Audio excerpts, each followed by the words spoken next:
A good vach, Shavua Tov, a good week to you, my holy sisters and brothers. It's great to be with you, starting the week off with some beautiful learning. Light up the darkness. Who is with us as we gather on a Saturday night? It's so good, it's so virtuous, right? The very beginning of the week, and here we are learning Torah.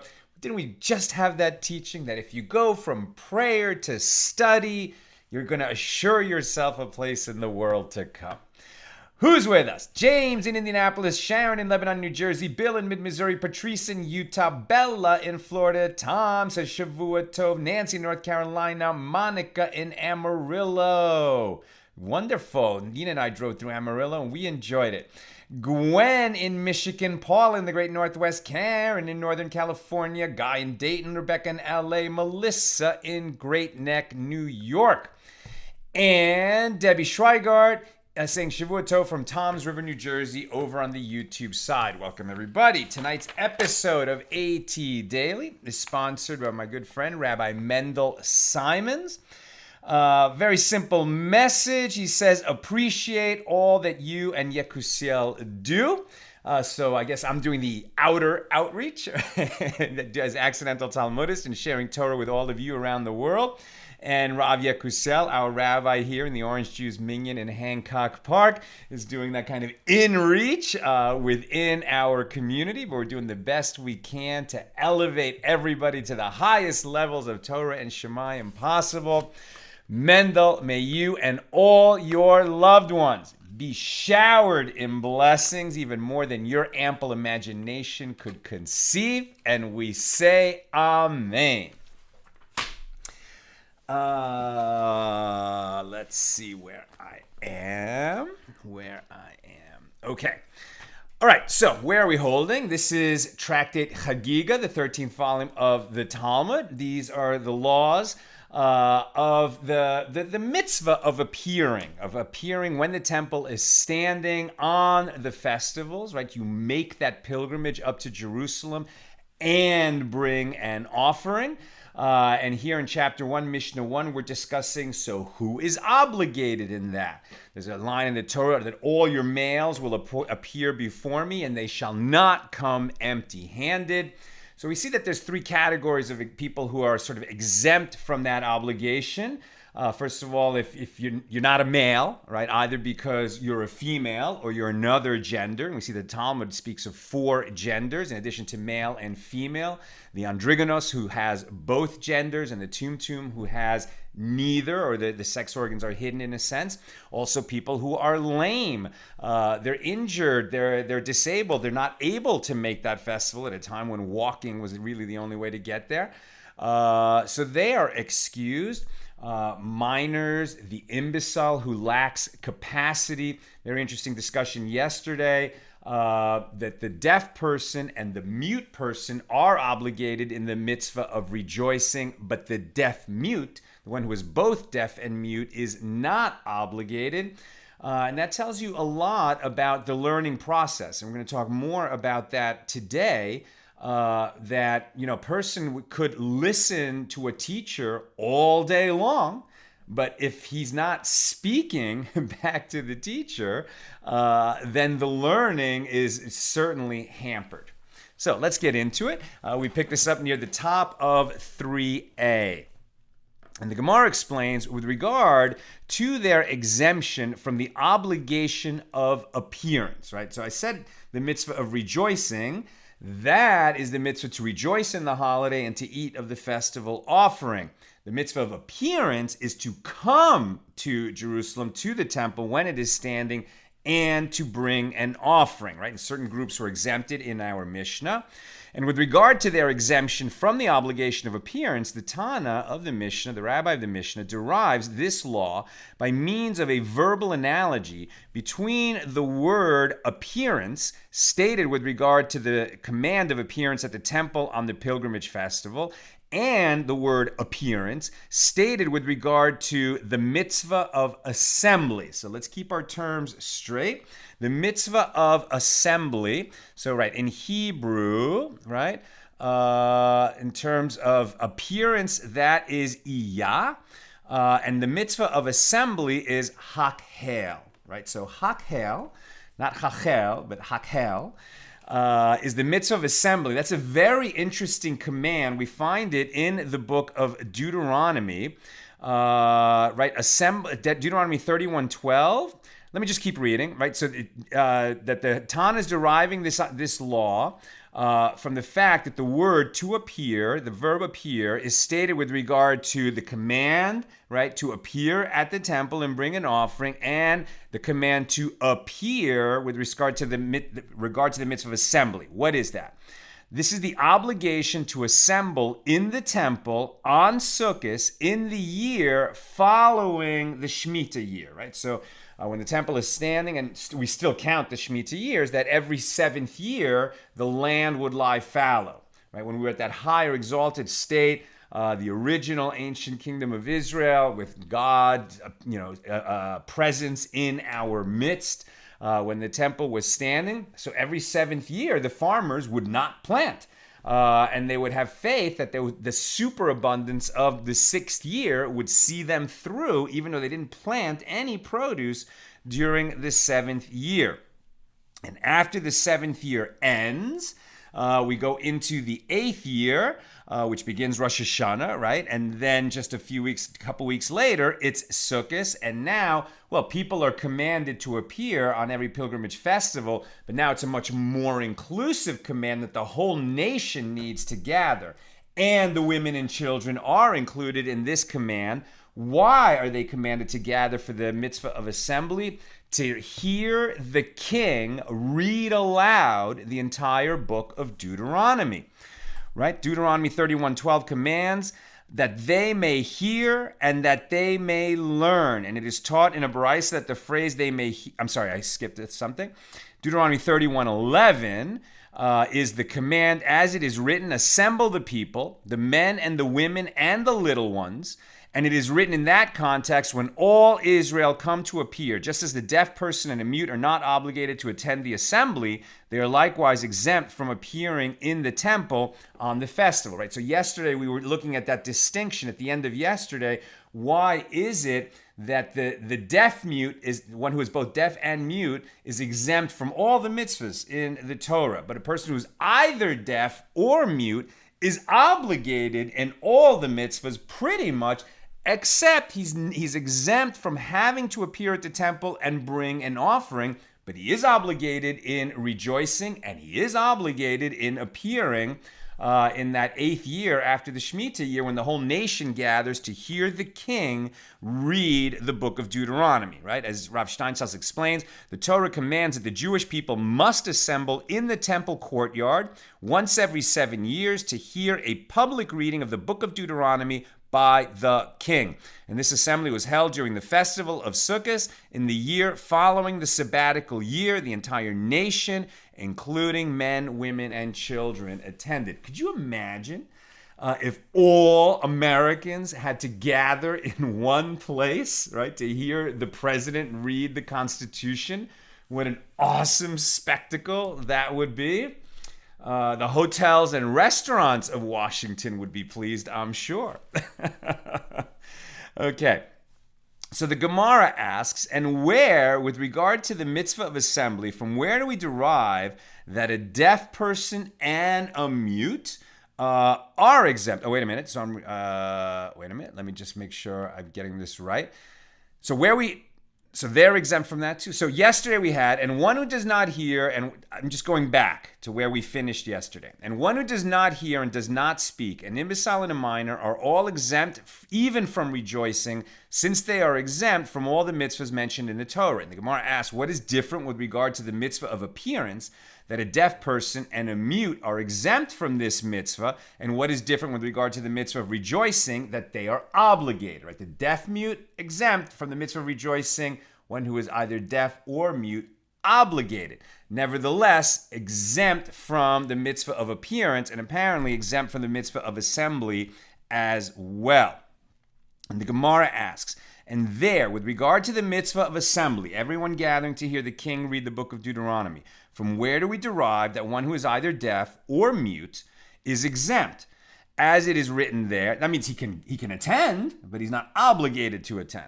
As it is written there, that they may hear and that they may learn, right? When the king reads the whole book of Deuteronomy, it is so that all the people of the nation may hear and may learn. And as it is written there, that they may hear and that they may learn. And it is taught in a baraisa that the phrase that they may hear excludes one who speaks but does not hear. This is a person who cannot hear, so he's not included in the obligation to hear the king read since he can't hear it. And the phrase that they may learn excludes one who hears but does not speak. And the Gemara asks, is that to say that one who is not able to speak is not able to learn? How can you say that? Of course, a person who cannot speak is able to learn. Consider the following incident. There were two mute people who were in the neighborhood of Rabbi Yehuda Hanasi, and they were the sons of the daughter of Rabbi Yochanan ben Gudgada, and some say that they were the sons of the sister of Rabbi Yochanan ben Gudgada. And whenever Rabbi Yehuda Hanasi would enter the study hall, they would also enter, and they would sit before the sages, and they would nod their heads as if they understood and move their lips. And Rabbi Yehuda Hanasi prayed for God to have mercy upon them, and they were healed. And it was discovered that they had learned, and they were proficient in halacha, i.e. the Mishna and Sifra, and the halachic midrash on Leviticus, Sifrei, and the halachic midrash on Numbers and Deuteronomy, and the entire Talmud. So they weren't deaf, but they never spoke. They were mute. They were always in the study hall, learning. No one knew what they knew or didn't know. Apparently writing was not a thing. They weren't being tested. They just sat there quietly and listened. And people didn't know whether they learned or not. Rabbi Yehuda Hanasi prayed for mercy, and then they began to speak. And once they were speaking, they could see that these were very learned people. And Mar Zutra said that one should read into the... And so therefore, how can you say that one who can hear but does not speak is unable to learn? And Mar Zutra said that one should read into the verse that they may teach, yelamdu, instead of that they may learn, yilmedu. Right? So we ought to understand that the command of the people to gather and assemble and listen to the king read the book of Deuteronomy, which, by the way, also reminds the king of what the law is, lest he become tyrannical, that they may hear and that they may learn is the way we normally translate it. But he says here, actually, we should read it as that they may hear and they may teach. And where we're headed with this is that in order to really learn something, you have to be able to give it over. Until you can teach the thing you've learned, until you're able to teach it to someone else, you haven't really learned it. And they want you to really learn it, right? God wants you to really learn it. So even if a mute person is able to learn, he cannot teach others. That's the problem, right? According, at least in the old ways of the oral tradition, they didn't have what we have today, a sign language and other other aids that would help a person who doesn't speak, nevertheless be able to teach other people. I'm thinking of Stephen Hawking and the way that he would speak. He was certainly able to teach other people, but they didn't have such tools in the ancient world. So even if a mute person is able to learn, he cannot teach others. Rav Ashi said that the verse is certainly to be read that they may teach, right? That they may hear and they may teach what the king said when he read the book of Deuteronomy, as if it enters your mind that one should read the verse as that they may learn, as it is written, and you will explain that since he is not able to speak, he is not able to learn. Right? If it's said that they may hear and they may learn, and you're going to exclude someone who is mute, then you're implying that a person who can't speak also can't learn. But they're saying that's not true. That they may learn, as it is written, you will explain that since he is unable to speak, he is not able to learn. And similarly, the reason for the exemption of a deaf person is that since he is not able to hear, he is not able to learn, and you will have erred. According to this interpretation, it is clear from the context that a deaf person is exempted by the phrase that they may hear, not merely due to his lack of hearing, but because his inability to hear prevents him from learning. However, this is incorrect. For if so, this exemption of a mute could also be derived from that they may hear, as the verse has already taught the basic principle that anyone who cannot learn is not obligated in the mitzvah of assembly. Right? It's not that they're excluded, they're just not obligated. Rather, the verse is certainly to be read as that they may teach, which indicates that although a mute is able to learn himself and therefore he is not exempted from the previous verse, he is obligated, he would be obligated because he is able to learn, he is nevertheless exempt because he is unable to teach others as society existed then. Presumably, if we had a king in Israel and the temple was standing and we had a mitzvah of assembly now to hear the king read the Book of Deuteronomy every 7 years, would we exempt a person who is a mute or even a deaf mute who is able to communicate effectively and teach others? I think not. I think we would not exempt, but we would have to get a ruling from the Gedolim of that generation. Rabbi Tanchum said, one who is deaf in one ear is exempt from the mitzvah of appearance in the temple. Now, this is interesting. This person can hear, but he's deaf in one ear. One who is deaf in one ear is exempt from the mitzvah of appearance in the temple, as it is stated with regard to the mitzvah of assembly. When all Israel comes to appear before the Lord your God in the place that he shall choose, you shall read this law before all Israel in their ears. That's the command to the king that he should read it. This verse indicates that the obligation of assembly applies only to those who can hear with both ears. And since the two mitzvahs are connected by verbal analogy, the commandment to appear for the mitzvah of assembly to hear the king read is connected to the mitzvah to appear and bring an offering on the pilgrimage festivals. So then the one who's deaf in one ear is exempt. He's obviously permitted, maybe even encouraged to come and join, but he's not obligated. We keep making that distinction. And the Gemara asks, but this phrase, in their ears, is necessary. When all Israel comes to you, you shall read this law before all Israel in their ears. And this verse indicates that the obligation of assembly applies only to those who can hear with both ears, right? So the Gemara asks, but this phrase, in their ears, is necessary to teach that the reading of the Torah at the assembly must enter the ears of the entire Jewish people. Consequently, the phrase, in their ears, we can't learn from it plural. You have to have both ears. Because really what it's referring to is that all the ears of the Jewish people must be there. So how can we learn from that a person has to have both two working ears? Consequently, cannot serve as the source of the law concerning one who is deaf in one ear. And the Gemara answers that law, that the reading of the Torah must be heard by the entire Jewish people, is derived from the phrase, before all Israel. Therefore, in their ears, that phrase is free to interpret as they have to hear it in both ears. And the Gemara asks, if that law was derived from before all Israel, I would say that the mitzvah applies even though they cannot hear, even if they can't hear at all. Therefore, the merciful one writes, in their ears, and that indicates that they must be able to hear. And if so, this phrase is not available for deriving the law of someone who is deaf in one ear. And the Gemara answers, that law that the people must hear is derived from the next verse, that they may hear and they may learn, or that they may hear and they may teach is the way we read it. And therefore the phrase in their ears is not required for that purpose. Rather, it teaches that only those who can hear with both ears are obligated in the mitzvah of assembly, and by extension, in the mitzvah of appearance and bringing an offering on the pilgrimage festivals. Rabbi Tanchum said, one who is lame in one leg is exempt from the mitzvah of appearance, as it is stated 3 times, regalim, right, so 3 times during the year, and the word times here is regalim. Shall you keep a feast for me in the year? 3 times shall you keep a feast for me in the year. That's Exodus 23:14. Since the term for feet is raglayim, right, so very similar word, regalim, raglayim, it can be inferred from here that the obligation to ascend to Jerusalem and make an appearance on the pilgrimage festivals involves the use of both of one's legs. And so if a person has only one leg, he's exempt, permitted, but not obligated. The Gemara asks, but the term regalim is necessary to exclude people with artificial legs. Although these people are capable of walking, they have 2 legs, they're walking, as they do not have 2 natural legs, they are exempt from ascending to the temple. And the Gemara responds, that law is derived from 3 occasions. In other words, like 3 times, but here 3 occasions, pe'amim, in the year, all your males will appear before the Lord God, and they will not come empty-handed.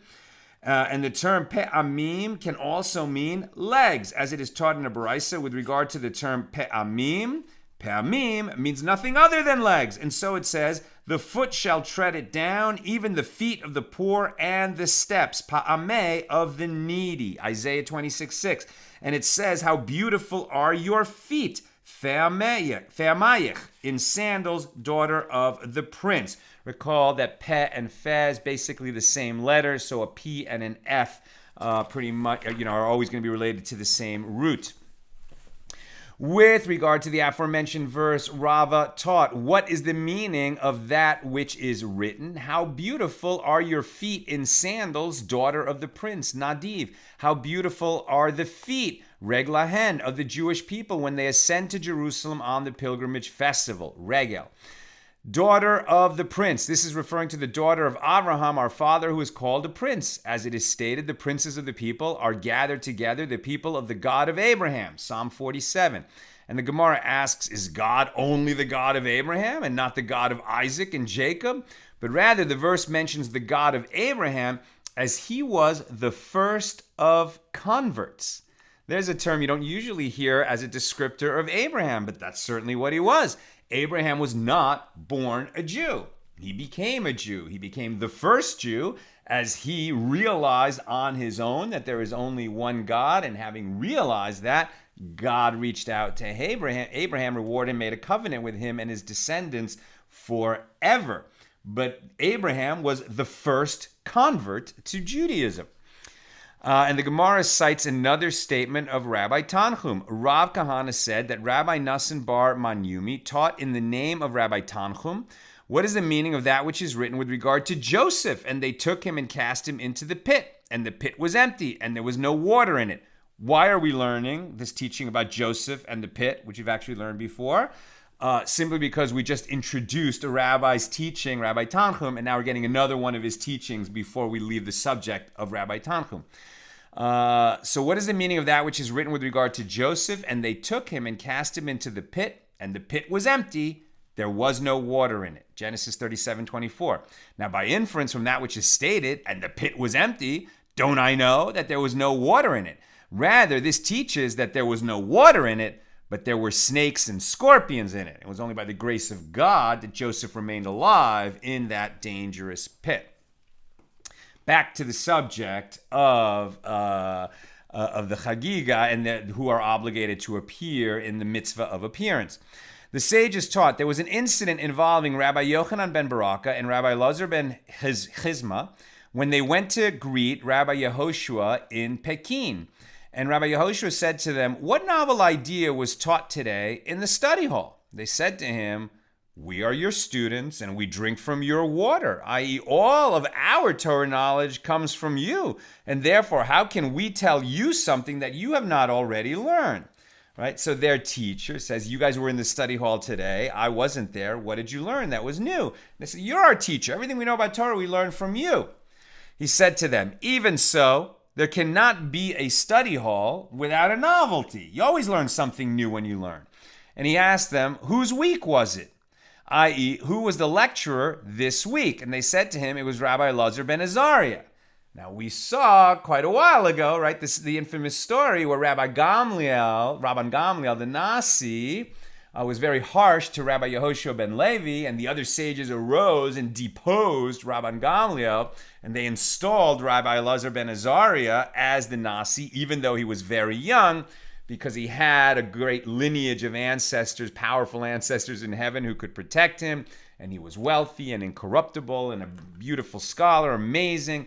His wife said to him, but the sages won't listen to you. You're so young. He was only 18 years of old, and a miracle was performed for him, and overnight his beard turned white. And people saw, not only does that make him look old, but I thought such a miracle was performed. It's a signal from God that, yes, this man is worthy to be the Nasi. But then eventually Rabban Gamliel apologized to Rabbi Yehoshua ben Levi, and he was brought back. And at that point, they had a problem that they had elevated Elazar ben Azariah to be the Nasi, and the old Nasi was back. And when we go up in matters of holiness, we cannot descend. So what did they do? They took turns, right, educating the other sages. And basically, Rabban Gamliel would be the Nasi and lecture 3 weeks out of the month, and Elazar ben Azariah 1 week out of the month. So on this incident, it was Rabbi Elazar ben Azariah who was lecturing. So whose week was it? Who was the lecturer this week? They said to him it was Rabbi Elazar ben Azariah. And he inquired, and on what subject was the lecture today? And they said to him, he spoke about the portion of the mitzvah of assembly. That's why we're hearing this story. And Rabbi Yehoshua persisted, and what verse did he interpret homiletically with regard to this mitzvah? And they said to him that Rabbi Elazar ben Azariah interpreted the following verse: assemble the people, the men and the women and the little ones, right? Everyone obligated to come in the 8th year and hear the king read the Book of Deuteronomy during the festival of Sukkot. This verse is puzzling. If men come to learn, and women who might not understand, because back then they weren't receiving a Torah education like the men, if men come to learn, and women who might not understand, they at least come to hear. Why do the little ones come? They're not going to understand what the king is saying, right? The really little ones. So says Rabbi Elazar ben Azariah, the little ones come in order for God to give a reward to those who bring them, i.e., God credits those who bring their children to the assembly. Rabbi Yehoshua said to them, this good pearl of wisdom was in your hands, and you tried to conceal it from me? Is that great? There's a lot going on in that little pearl of wisdom. And before we move on, think about what he said, right? The little kids aren't going to understand what the king is saying. Maybe they'll be awed by the spectacle. Maybe they'll have a memory of it when they grow up. But we're talking about 2-year-olds, right? 3-year-olds. Maybe they'll have a memory. Maybe they probably won't. They certainly won't understand what the king is saying when he's reading the Book of Deuteronomy aloud to the entire nation. But the fact that they're brought there is a zechus, is a merit to their parents. Now, how many other things are happening in this world where a situation is created? For example, I'm not saying that this is why, okay? I'm certainly not saying why. I'm not saying that this is the reason that, older people end up suffering from Alzheimer's and other forms of dementia, which is, just a terrifying and tragic and awful thing for the family. As I've shared many times, my mother lives in a memory care facility. My father visits her every day. I mean, he never really had a chance in his life to show the kind of devotion and menschiness that he has shown in these years caring for my mom, and I'm not saying that's why she got dementia. God has his own purposes, but this is a very hard disease for us to understand, as so many diseases are hard to understand. But one outcome of her having this condition is the incredible merit that my father has earned in the devotion that he has shown to her during these years. Something to think about.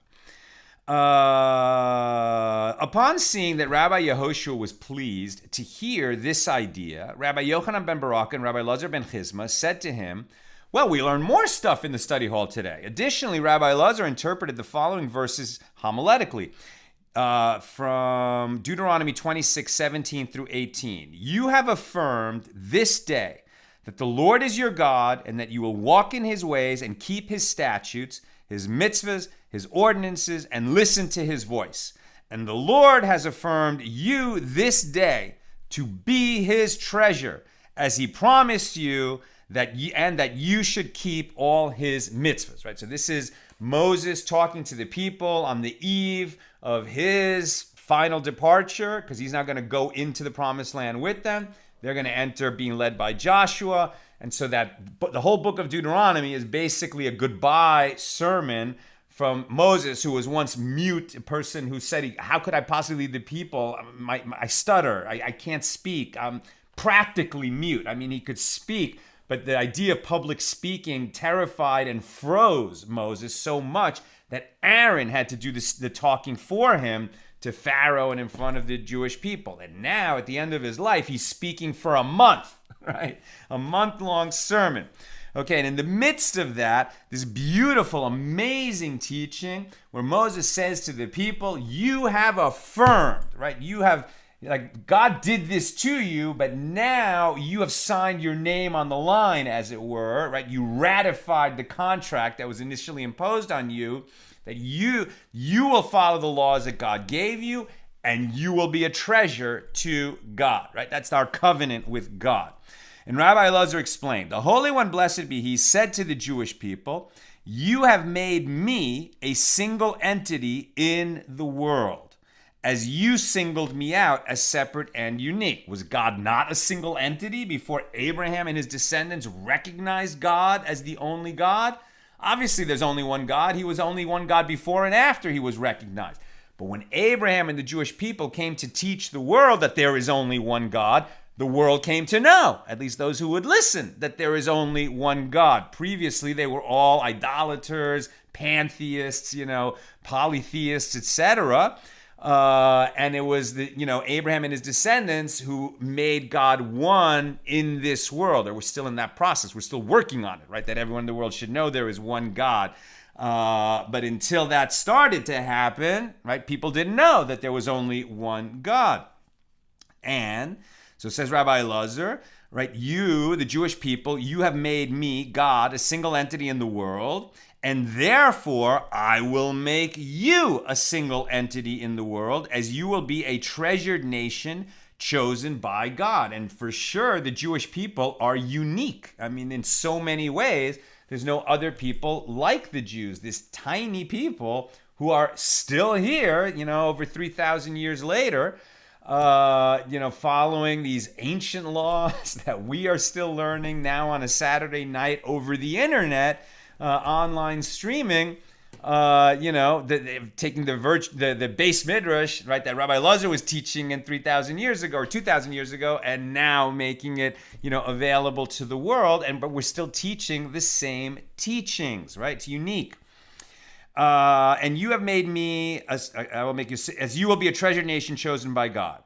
You have made me a single entity in the world. As it is written, Hear, O Israel, the Lord our God, the Lord is one. It's the Jewish people, proclaiming in the world, Hear, O Israel, the Lord our God, the Lord is one. It's us believing that and proclaiming it that has brought that information out to the rest of the world, right? And Christianity and Islam are monotheistic religions in the Abrahamic tradition.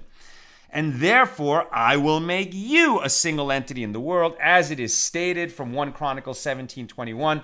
And who is like your people, Israel, one nation in the land? We're at the top of 3b.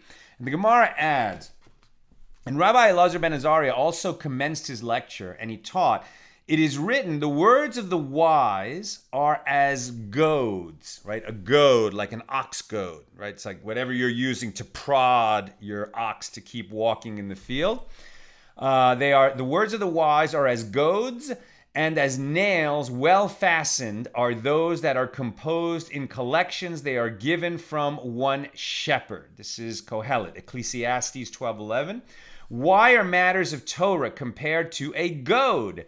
To tell you that just as this goad directs the cow to her furrow to bring forth sustenance for life to the world, so too the words of Torah direct those who study them from the paths of death to the paths of life. The Gemara asks, if so, derive the following from that same analogy. Just as this goad is movable and not rigid, so too matters of Torah are movable in accordance with circumstance and are not permanent. Therefore, the verse states nails which are permanent, right? Where was it? Nails, and as nails well fastened are those that are composed in collections. They are given from one shepherd. One shepherd is God, right? So Torah has this dual quality, that all of its laws, all of its teachings are eternal. They come direct from God. The Torah has never changed.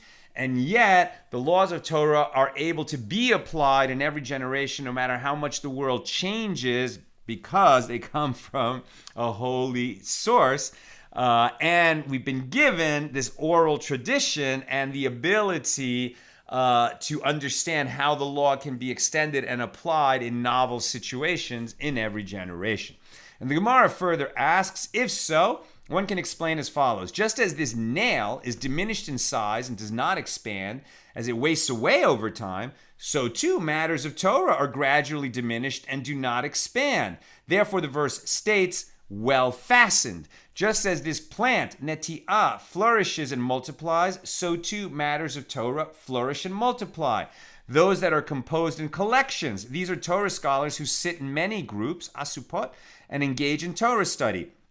And there are often debates among these groups, as some of these sages render an object or person ritually impure, and these other sages render it pure. These prohibit an action, and these permit an action. These deem an item invalid, and these deem it valid. And lest a person say, well, now how can I study Torah when it contains so many different opinions, right? If the sages are our best hope in this world, the wisdom of our sages for understanding what the will of God is for how we lead our lives, and the sages disagree with each other, what are we to do? What are we going to make of it? How can we follow the Torah? This is what's being asked. And the verse states that they are all given from one shepherd. One God gave them. One God gave all these laws. One God gave this whole process of Torah in the oral tradition. One leader, i.e. Moses, said these laws from the mouth of the master of all creation, blessed be he, as it is written, and God spoke all these words. That's at the giving of the Ten Commandments, Exodus 20. And the plural form, words, indicates that God transmitted all the interpretations of the Ten Commandments, since the sages invariably utilize the Torah itself or the statements of the prophets as the sources of their opinions. There is a certain unity to the study of Torah, despite the numerous explanations and applications, right? And as we saw in Tractate Eruvin, there's debates between Beis Hillel and Beis Shammai that went on and on and on and on. Then finally, a voice from heaven, a bas kol, said, these and these are the words of the living God. How could that be? God is one. God doesn't contradict God's self. If these and these are the words of the living God, and Beis Hillel and Beis Shammai are disagreeing with each other, what do? We have to follow one law. And said the voice from heaven, we follow Beis Hillel. Why? Because they are easy and forbearing and state the opinions of their opponents before their own. And so there we see the holiness not only of the laws themselves and not only of the debate, but also of the civil procedure, as it were. The importance of civility, right? The ability, one is going to learn more and understand God's will better if he's humble and easygoing and able to listen so closely to the opinion of the people he disagrees with that he can state their opinion fairly, and Nina and I like to add, in a way that they will say, yes, that is my opinion. And then they can present their own opinion, right? Having stated both. And from there's a person who can truly learn and from whom we can figure out exactly what God wants us to do in each situation. So too, you, the student, right? The one who says, how can I learn if the sages themselves are disagreeing? Right? But all these laws and the procedure of how to apply the laws comes from God through Moses. And so too, you, the student, make your ears like a funnel and acquire for yourself an understanding heart to hear both the statements of those who render objects ritually impure and the statements of those who render them pure. In other words, they're disagreeing on the law of Tum and Tahara and whatever the particular incident might be, whatever the particular case is. You've got sages, rabbis, well-versed in all aspects of Torah, disagreeing with each other. Now you too, the student, listen with an understanding heart to both views. And the statements of those who prohibit actions and the statements of those who permit them. The statements of those who deem items invalid and the statements of those who deem them valid. And when Rabbi Yehoshua heard these interpretations, right, from his students who had been in the study hall that day and heard Rabbi Elazar ben Azariah speak, and when he heard these interpretations, he said to them in these words, "No generation is considered orphaned, i.e. without a leader, if Rabbi Elazar ben Azariah dwells among it." It's like the best compliment that he could give. And the Gemara asks, but Rabbi Yochanan ben Baraka and Rabbi Elazar ben Chizma should have told Rabbi Yehoshua these statements of Rabbi Elazar ben Azariah immediately, directly, without delay. Why did they hesitate at first? And the Gemara answers they were hesitant due to an incident that occurred. As it is taught in a Baraisa, there was an incident involving Rabbi Yosei ben Durmaskit, who went to Rabbi Eliezer in Lod, and Rabbi Elazar, it says Eliezer and then Elazar. But let's just say he went to greet Rabbi Eliezer in Lod, and the rabbi said to him, "What novel idea was taught today in the study hall?" And Rabbi Yosei ben Durmaskit said to him, "The sages assembled, counted the votes, and concluded that although the lands of Ammon and Moab on the eastern side of the Jordan River are not part of the land of Israel, and therefore the laws of the sabbatical year and the tithes should not apply to them, as these lands are adjacent to Eretz Yisrael, and one must separate the poor man's tithe there in the sabbatical year. And since the sages debated which tithes should be separated, they had to take a vote to determine the halakha in this regard." That's where they ended up, right? That ultimately, if a bas kol, if a voice from heaven doesn't emerge and say which side is right in a debate, we vote. Not the whole population, but the sages, they take a vote, and that's how they determine the law. It's kind of the original democracy and meritocracy. So on this particular day, they were debating whether if Jewish tribes are controlling land east of the Jordan, or Jews are living in lands east of the Jordan, which aren't Israel proper, and they don't follow the laws of the Shemitah, they plant in the 7th year. So will they collect a tithe and send it to the poor in Israel? And Rabbi Elazar said to him in anger, "Yosei, extend your hands and catch your eyes, which are about to come out of their sockets." And he extended his hands and caught his eyes. And Rabbi Elazar wept and said the verse, "The counsel of the Lord is with them who fear him, and his covenant to make them know it," i.e., the sages arrived at the correct conclusion, although they were unaware of the proper rationale behind it. They didn't get the right reasoning. They voted and they came out correct. And Rabbi Elazar said to Rabbi Yosei, "Go and say to the sages in the study hall, do not be concerned with regard to your counting, that you might not have ruled properly, as you have not in fact instituted a new ordinance at all. This is the tradition that I received from Rabbi Yochanan ben Zakkai, who heard from his teacher, and his teacher from his teacher, that it is a law transmitted to Moses from Sinai, that in Ammon and Moab," right, these were neighboring kingdoms to the east of the Jordan River, that in Ammon and Moab, if Jews live there, one separates the poor man's tithe in the sabbatical year. And what is the reason? Those who ascended from Egypt conquered many cities, and those who ascended from Babylonia did not conquer them after the destruction of the first temple. And this difference is important because the first consecration of the land of Israel by those who ascended from Egypt caused it to be sanctified only for its time, and it was not sanctified forever, as that depended on the renewed conquest of the land by the Jewish people, right? The Jews lost the land when the first temple was destroyed, and Nebuchadnezzar led the Babylonian horde into Israel and took over. So the conquest of Israel was not forever, right? It needed to be reconquered. And those who ascended from Babylonia, right, at the time of the building of the second temple, ascended from Babylonia, and they left those cities aside, and they did not consider them part of Eretz Yisrael, even after the Jewish settlement was renewed there. They would plow and harvest in these places in the sabbatical year, and they would tithe the poor man's tithe, so that the poor of the land of Israel, who did not have sufficient income from previous years, could rely upon that produce in the sabbatical year, receiving help from this tithe. Very interesting, right? The land was a much poorer country. Like if you imagine the astonishing wealth at the time that the first temple was built that King Solomon had accrued, And then both the spiritual level and the kind of, financial level of the nation kept diminishing slowly over time until the first temple was destroyed.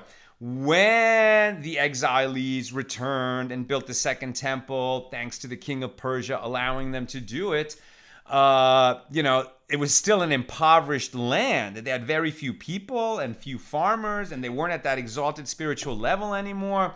And it was hard for them to survive. They kept the laws of Shemitah, but they didn't have that same superabundance in the 6th year.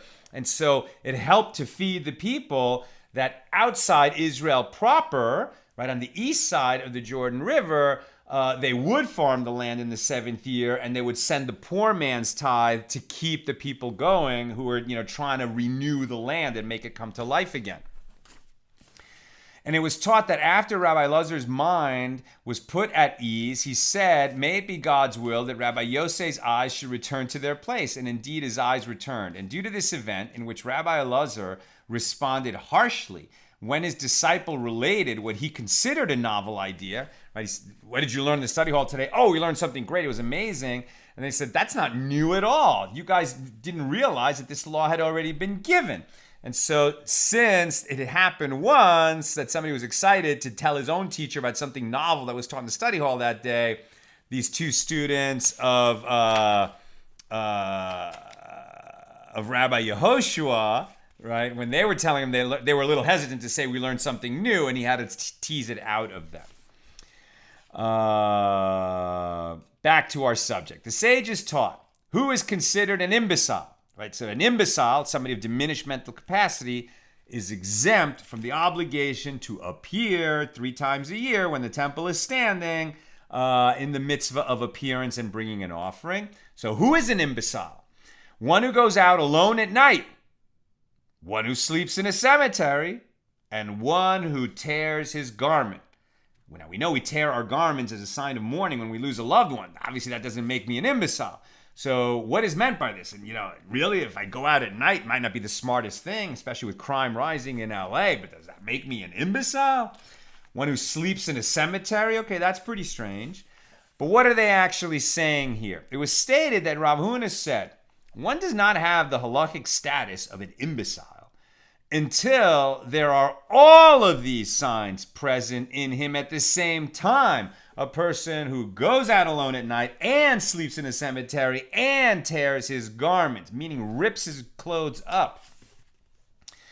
And Rabbi Yochanan said he is considered an imbecile even due to the appearance of one of these signs. That's so surprising. If I've gone out at night, now I'm an imbecile. I'm not obligated in the mitzvahs. And the Gemara asks, what are the circumstances of the case under discussion? If he performs them in a deranged manner, then even the appearance of one sign should be enough to classify him as an imbecile. Okay, so now it's getting back to I know it when I see it. He goes out alone at night, not because he thought through, well, I know it's dangerous out there, but I'm going to go anyway because I have a compelling reason to do so. But rather, this person is acting crazy, right? So I'm sure we've all sadly experienced seeing somebody who is homeless and sane, and another person who is homeless and insane, ranting, etc. So acting in a deranged manner, okay, that person is going to be exempt from the mitzvahs. So actually the Bryce is referring to one who performs these actions in a deranged manner, but each action on its own could be explained rationally, would not make a person an imbecile. With regard to one who sleeps in the cemetery, well, one could say that he is doing so in order that an impure spirit should settle upon him. Now, he might be engaging in sorcery and witchcraft, and that's why he's sleeping in the cemetery. That doesn't make him an imbecile. It might make him wicked and a sinner, but not an imbecile. Although it is inappropriate to do this, there is a reason for this behavior that is not a sign of madness. And with regard to one who goes out alone at night, well, one could say that perhaps a fever took hold of him and he is trying to cool himself down. And as for one who tears his garments, one could say that he is a man engaged in thought, and out of anxiety, he tears his clothing unintentionally. Despite these possible explanations, since one performed all of these together, then they are considered like the actions We're at the top of 4a, and I'm almost done, so get your questions and comments in. So somebody who does all of these things is considered like a forewarned ox that gored an ox, a donkey, and a camel, right? So we have the law of the habitual gorer, right? An ox that has attacked people or other animals in the past, after it repeats that behavior once or twice, becomes the habitual gorer. And if he gets out again and hurts somebody, whereas in the first case, like the owner, it's not his fault that this ox turned out to be a gorer, but if he knows that the ox is dangerous and didn't take extra measures, to keep the community safe from the habitual gorer, now he is liable for whatever damage it causes. He could even, if it kills somebody, he will have to be executed for murder because he was so negligent in allowing that ox to do that. So the ox that gored an ox, a donkey, and a camel, since this ox gored 3 different animals on 3 separate occasions, it is considered predisposed to gore, and he becomes forewarned for every type of animal.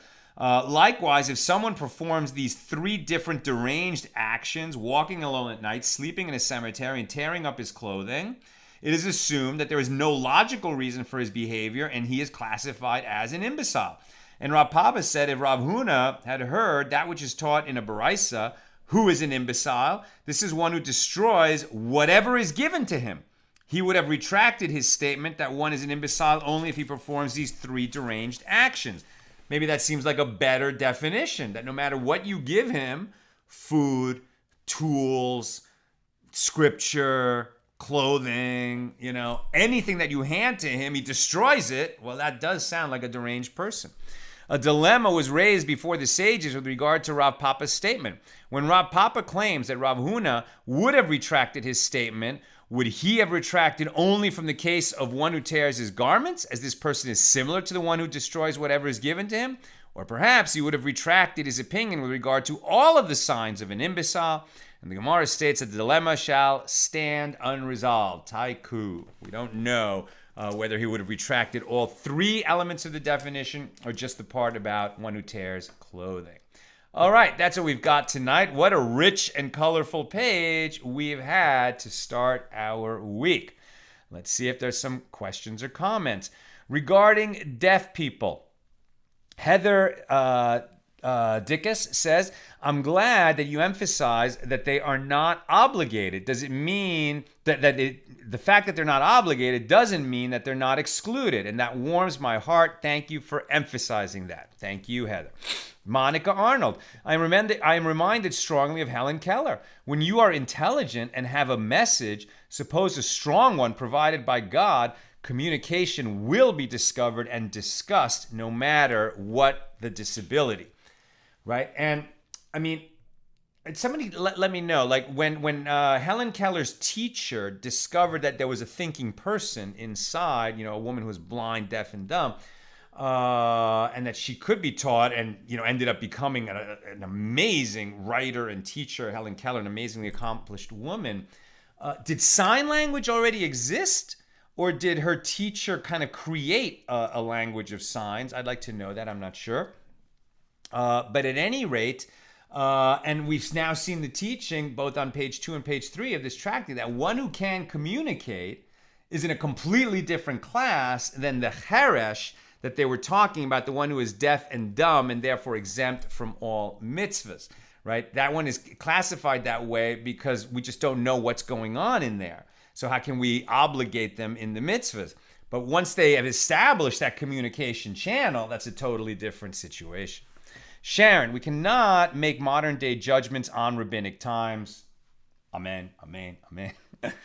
We have closed captioning, hearing loops, sign language interpreters, teaching and learning have changed a lot over time.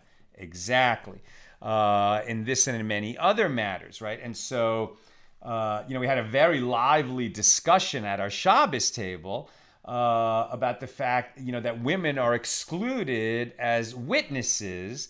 And we'll learn about that much later in our journey in Tractate Sanhedrin. So that would seem to be evidence that the Torah and the tradition are hopelessly patriarchal. And why should women buy into this, right? But there's so many nuances to that law, and understanding why the rabbis were making their rulings at a time when slavery also existed, when wives were ruled by their husbands in a way that is no longer the case now. I mean, there are just many situations that were different then and don't have the same outcomes now, even in the ultra-Orthodox world. We know many Haredi, wives who are also doctors and lawyers, and teachers and professional women, also living a Hasidic lifestyle, and they will be the first to tell you that they are not, suffering under some kind of patriarchal regime. And there's just so much more to understanding these laws than you might glean, just at quick glance and judgment, right? We should never judge others until we start to understand much more about their situation. Tom, the sages were more concerned with people who were obligated, shirking, rather than those who weren't obligated, doing mitzvahs anyway. Very good. That's exactly right. They were much more concerned about the people who were obligated, that they wouldn't fulfill their obligations because then they've committed an avera, right? And the sages are actually helping us know what our obligations are and making sure we fulfill them so that when we leave this world, our balance sheet will be positive, right? We'll have a better place in the world to come. Bill, I was immensely privileged once to have God share with me a, shall we say, very blunt object lesson in that. I was attending two parishes, one that was a more broad church very often, tended to make to take a more relaxed approach, etc., but was full of kids and young families. And the other was very high church, beautiful liturgy, beautiful building, beautiful everything. I think Bill is talking about the mitzvah to bring children in the mitzvah of assembly, right? That every 7 years, all the nation would gather and they would bring the kids to hear the king read the Book of Deuteronomy. So I totally get this. This is actually similar to the difference between any Hasidic synagogue, and a much more, like the big synagogues in town, where there's hundreds and hundreds of people there on a weekend. Okay, so the other was very high church, beautiful liturgy, beautiful building, beautiful everything. And I was strongly leaning toward becoming a member solely of the latter. The big, beautiful liturgy, right? Austere. And then while I was serving the choir one Sunday, a small toddler came running up into the sanctuary, and the assistant priest scooped said child up into their lap, and the child sat there attentive for the entire rest of the liturgy until quietly slipping down and returning to the parents for the liturgy of the table. And it was as if the voice of the Lord was in my ear saying, "This is why I want you here and nowhere else," right? Children understand a lot if they're given the opportunity. It's funny, we were also talking about this at our Shabbos table last night about RIE, which apparently not enough people have heard about, but if you have a baby or a grandchild, you should read about RIE, Respect Infant Education, or Resources for Infant Education. It's just like parenting philosophy that's all about raising authentic children and not trying to impose on them how they should behave, like from before they're even walking and talking. Be taking a much more hands-off, watch, observe the child, and start to see how its personality is coming out. I'm not going to go, it's not the context, but if you have a baby in your life, whether it's your child or a grandchild, look into RIE, parenting philosophy. It was wonderful for us and our kids. Karen, wow, that was amazing. Thank you for a fabulously inspiring start of the week. Thank you so much, Karen, and a great place to end. My friends, looking forward to the Super Bowl tomorrow. Go Rams. And with God's help, we'll be together again tomorrow night for page 4 here in Tractate Chagigah at our regular Sunday to Thursday time, 6 p.m. Pacific. Have a great night and a great week.